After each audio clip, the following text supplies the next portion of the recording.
Hi guys, right, okay, Mixing Wednesday, right, we're back again. So this one's going to be a quick one, and I'm going to talk about making guitars wider, and I'm going to show you a few tricks that I've used on my first single. The reason I wanted to make the guitars wider was because I wanted the sound to kind of be something like a Dave Sardy record, so something like Dirty Pretty Things, Jet, Are You Going to Be My Girl, because that kind of indie sound. The guitars are really, really wide, and there's kind of certain ways you can add stereo width. But when you start affecting the stereo field, it can sometimes actually start making the guitars a little bit too thin.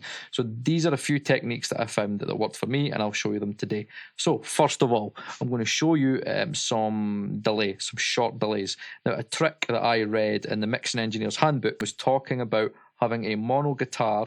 So, for example, I've got one guitar left, hard left, and one guitar hard right. And then what to do is to add a delay and stick it to the right, and then stick that delay to the right to the left to kind of create stereo, and it actually makes the guitars a little bit wider. So I'll show you that. So again, it's really, really simple, 25 and 50 milliseconds. And again, I tried it out, read the book. So I always advise you guys to go out and read actual books made for audio engineering. So again, I've got a little bit of tape in here. They've got the analog in, 25 there and 50 on the other side. What I'll do is I'll play everything on its own so you guys can hear that.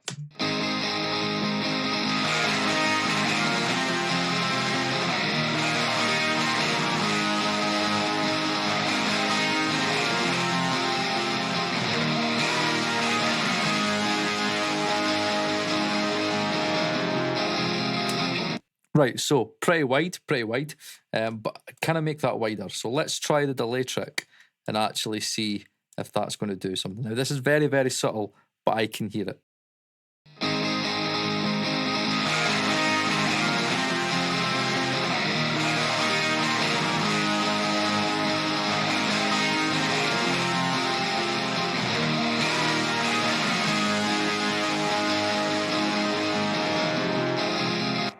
Right, so again, very, very subtle. The problem is with stereo is, for example, you could just go, well, why not just kind of put everything right and pan them hard right and hard left? The problem is when you do that, you start getting a cluster, and it starts making everything busy and everything starts fighting. So it's quite a clever way of doing it. So again, I'll play it in and out for you.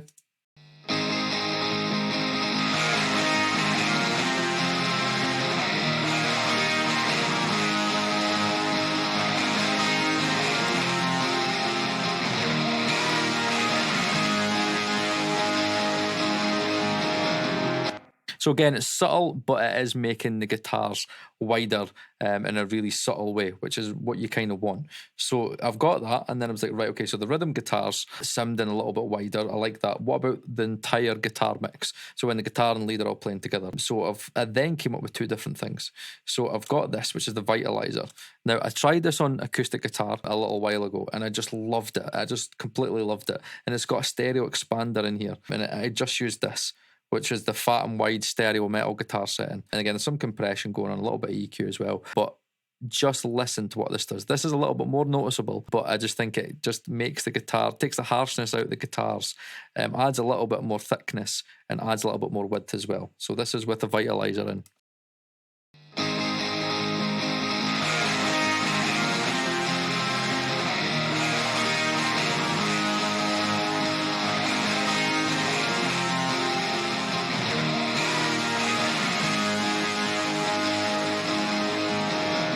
So you've definitely got kind of a smoother sound, and there's a lot of width in there. But again, it's not too much, and I just like what it does. And this is just a great plugin. I use it on vocals, acoustic guitar. You can put this on almost anything, and it's going to give you a sound. And then lastly, I'm doing a bit of mid-side. So again, I've got other videos on the Amek EQ200. I've got one showing you a drum bus and a mix bus. So what I'm doing here is I'm taking out 3, 5 and 8K. So the reason I'm taking 3, 5 and 8K out of the middle and adding more on the sides is because my snare drum and my vocals take up those frequency ranges. So a good way of making something wider whilst also not making sure that there's a build-up of a certain frequency is to use mid-side. So the vocal and the snares go into the centre, and then I've got the 5K, which is here again, very tight cues, and then I've got 5K, I've got 8K, which is my cut, and then I've got 3K, so 2.5K. 3K is always something I'm adding a vocal. So again, I don't want there to be any fighting between the guitar, and again, 3K is quite an important frequency for a guitar to give it a good bit of like mid cut, and give it a bit of body and a bit of balls. So for me, I want to have both of them in the frequency range, but I want the vocals to obviously sit in the middle and then this out the sides. And then I'm adding in 240, but I'm taking it out the sides and into the middle, because I just feel that the kind of low mids of the guitars, again, the kind of chugs of the guitars, that'll work really well with the bass and it'll kind of solidify that rhythm section. So that's really simple. Mid side, 8, 5, and 3K to the sides, 250 to the middle, and then that's all I'm doing. And again, you'll hear it's a little bit more noticeable with this, but again, I just like the way how you could easily just use a stereo expander, but I just feel that this works a lot better.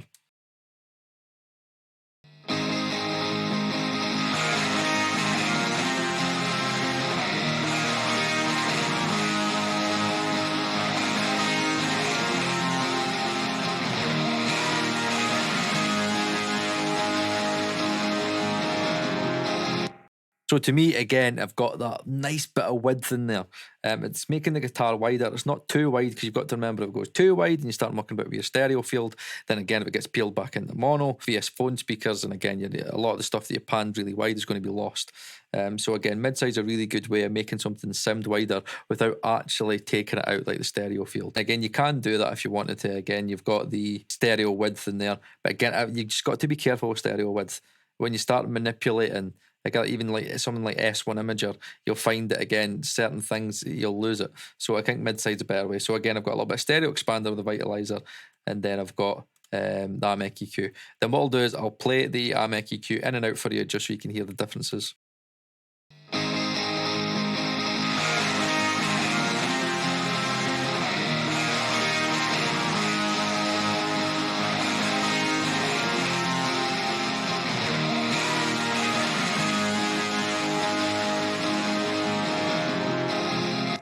And that's it, really simple. Again, I've got like, call it an enhancer, and again, I've got a bit of mid-side in there, then I've got a bit of delay.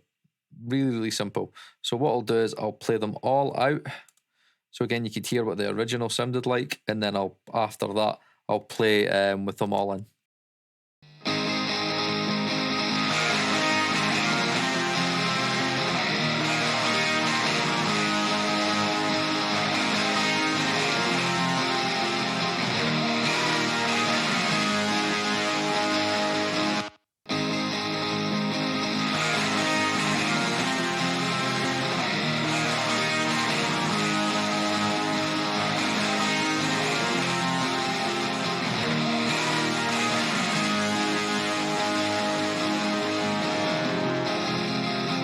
And that was that. And that has given me the sound that I wanted to make the guitars wider. So again, if you listen to something from a Dave Sardy record, again, Dirty Pretty Things, what I like about the Dirty Pretty Things record is when you hear it, the guitars are the loudest part of the song, really. But again, I love the way that they come in and out, and it's really that impact to stereo. It's that left, right, left, right, left, right, left, right, and they're really wide. And again, that's the sound of that record. And the drums kind of sit back and the guitars are more prominent. So again, as you'll hear, when I do finally release it, the drums are a lot more in your face, because that's the kind of the way I like to do records. But hopefully that's been good for everybody today. Again, easy ways to try and make your guitars wider. Again, if you like this video, like, and please subscribe. Again, that way you'll get kept up to date with all my mixing videos every single Wednesday, mixing Wednesdays. So again, thanks for watching, guys. Please like and subscribe. Leave a comment down below if you like this video, and I'll see you again next Wednesday. Right, cheers.